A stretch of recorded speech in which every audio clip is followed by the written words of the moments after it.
Oh, okay. Well, in my time, I've had 32 legs, 33 if you count my meat leg. And it's a sort of an experience that everyone should go through, I think, getting a new leg. These days, what happens? Well, the last time I went to get a new leg, I went before a panel at a hospital. Now, I'm really pissed off about having to go to a hospital just to get a new leg. I'm not sick. But, you know, when they tell you what to do, you go along and do it. Anyway, so I walk into the room with these 5 people, all sitting, peering at me behind their clipboards.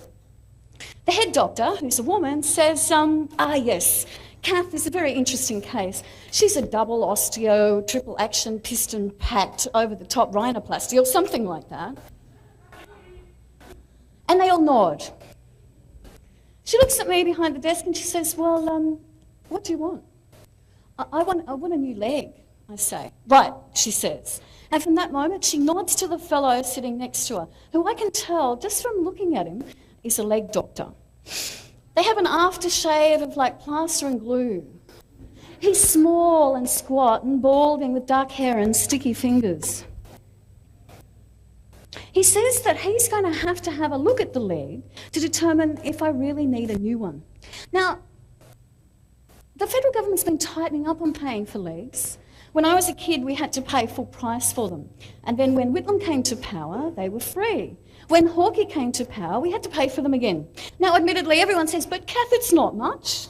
And maybe it isn't. It's $200 a year if you're working, and nothing at all if you're unemployed. A bit of an incentive not to work, really, but there you go. So anyway, so I'm standing there, seeing this doctor approach, and I say, no, wait. How much of the leg do you have to see? All of it, they all say in one voice. Right. I say, stop. You see, I don't wear underpants. When you've got a full-length leg, and if I can be so graphic, my leg with its fiberglass, hard-moulded, what's-her-name, comes all the way up to my crotch. Now, if you wear knickers, they go into this, like, tight ball of scrinch right up your crack. And then you're walking with this heavy fiberglass thingy on that scrinch every step you take. Now, for some people, that's a real turn-on, but you wouldn't want to do it for 38 years. So I say, oh, wait, I don't wear underwear. What you're going to have to do is sort of just, you know, do this and look at the leg and sort of roll it down. So the doctor comes over and he starts from my foot and he's working his way up my leg. I've seen that fondle before. The doctor says, my God, Kath, what have you done with this leg? And by the time he's got it down, he's got his hand in a big hole in the knee, much like this. Yes, you can see there's a big hole in my knee and it's not meant to be there. What have I been doing with the leg? Wow. I've been walking, swimming, dancing. You know, when you put up a tent, you climb along the ground and bash things in and that.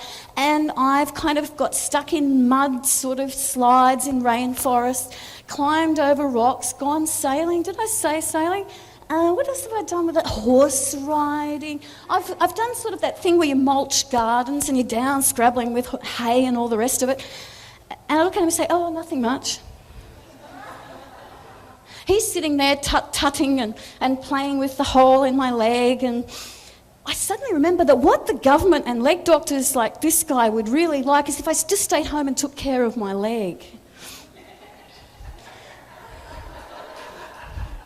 But I must admit, I kind of like to bugger them up as quickly as I can so I can get a new one.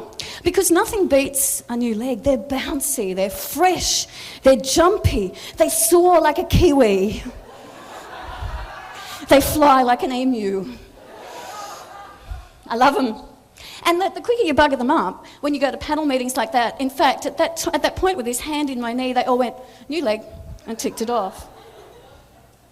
So this time when I go in, I'm going to make sure that the rust is really apparent. I'm going to sort of twine dust and old hair around these springs that hold the knee up, but I'm still not wearing any underpants. Wish me luck.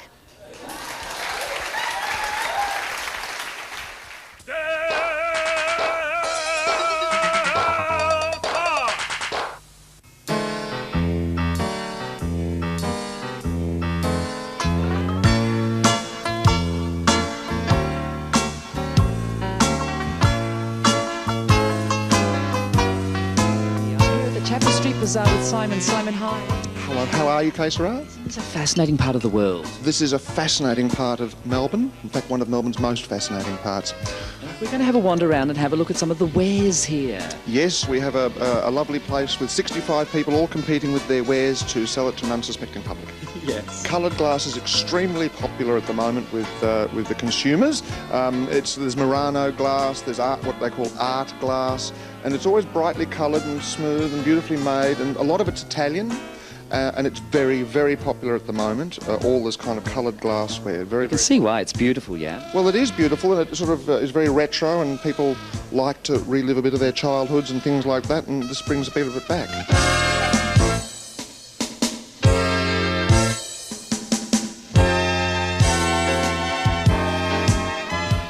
Clothes that you would just... Pink shirts and polka dot skiviettes.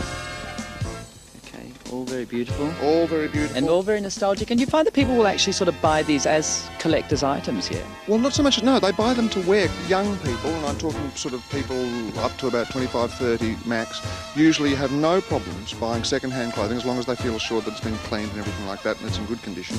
And it's they're buying they're buying for style and cut. You have to smell the armpits. Yes, you have to smell the armpits and don't buy the shoes.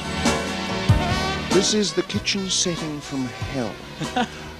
This is a fantastic stall. The stall holder here is a woman, and she has basically everything from old kitchens and old laundries. I mean, you've got everything from baked like soap sort of smashes, and you've got the old mixy things and old potato mashers.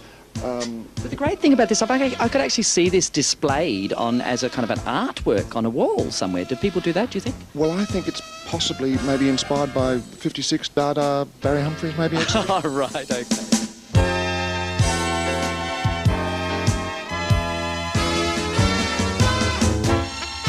This is a fascinating little bar here.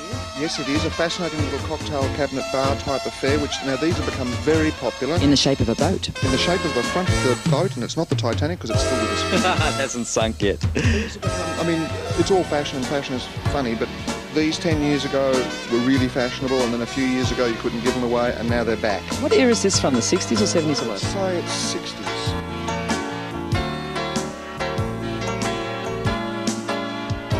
Now, something that I found very interesting is there's actually a place for hobbyists as well as people that actually sell there. Absolutely. Kaye, Sera, what we have is we have a mixture of 65 hobbyists and, I suppose, dealers, people that do it for money, as a business, and then the hobbyists are people that basically are mad, passionate collectors, and they might collect phones, they might collect glassware or little toys that you've got in show bags or something like that, and this is their outlet, and this is how they connect with their people for swapping and trading and buying other stuff amongst themselves.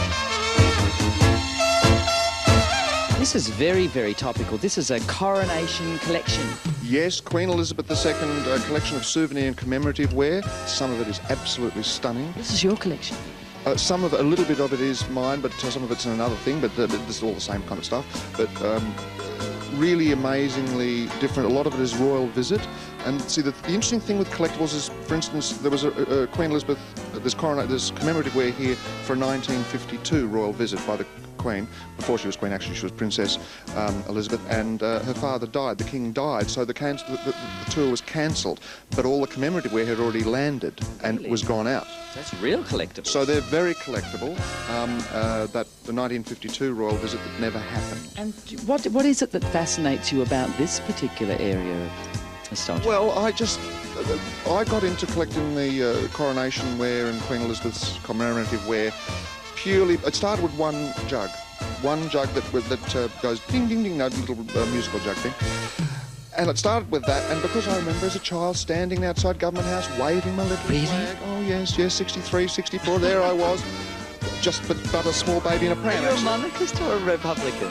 I'm a Republican, but I think it would be very, very poor taste to become a republic while she lives. Well, this is a very, very, very special item. In fact, this is the door from Frank Thring's house. Simon, it's quite camp, isn't it? It is two lovely white doves. It's actually Caslake Ironwork, which is a Melbourne company. Frank Thring Senior was a very, very he was an entrepreneur. I think he was disappointed in his son, though, because his son went over and became part of those whole big Hollywood blockbuster things, didn't he? Yes, with Larry and Olivia. Vivian. And Vivian, sorry, Olivia and Vivian, and did 55 Days in Peking, Ben-Hur.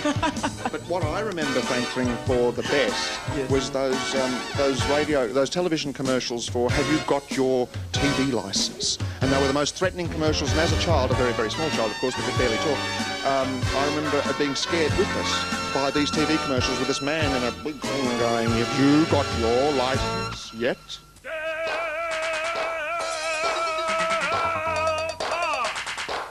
Everybody sort of has this idea that Melbourne is sort of the epicentre of comedy, and this is like, the springboard for so many people. I think in as the years go by, there's almost a preciousness that's attached to comedy, particularly in Melbourne. And although we're producing some amazing acts and amazing talents, I still think that there's a tendency to follow a certain thread. Right. And that may be talking about federal or state politics a lot, and I find I'm not a political person at all. I don't really know a whole lot of the time what they're talking about, and so, and I don't know, I just sort of hope that there's a few people like me out there that just, look, I've said to somebody before, it doesn't matter if you're wearing a suit, a sequin dress or a Hessian sack, we're all going to laugh if you fall down the stairs.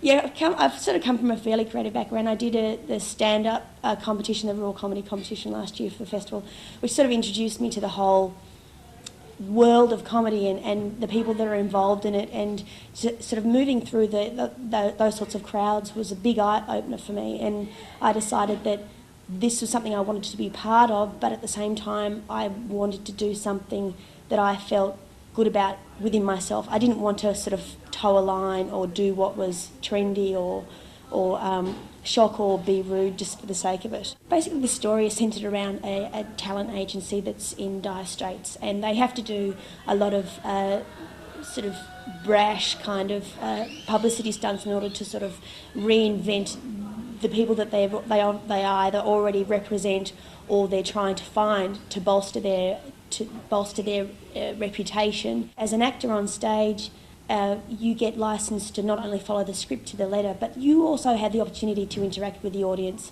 in a sort of a private joke sort of way. So if you're keeping in mind that it's a radio play and you are listening to it, you may hear laughter and not quite sure why they're laughing, but at the same time it adds to the energy in the moment.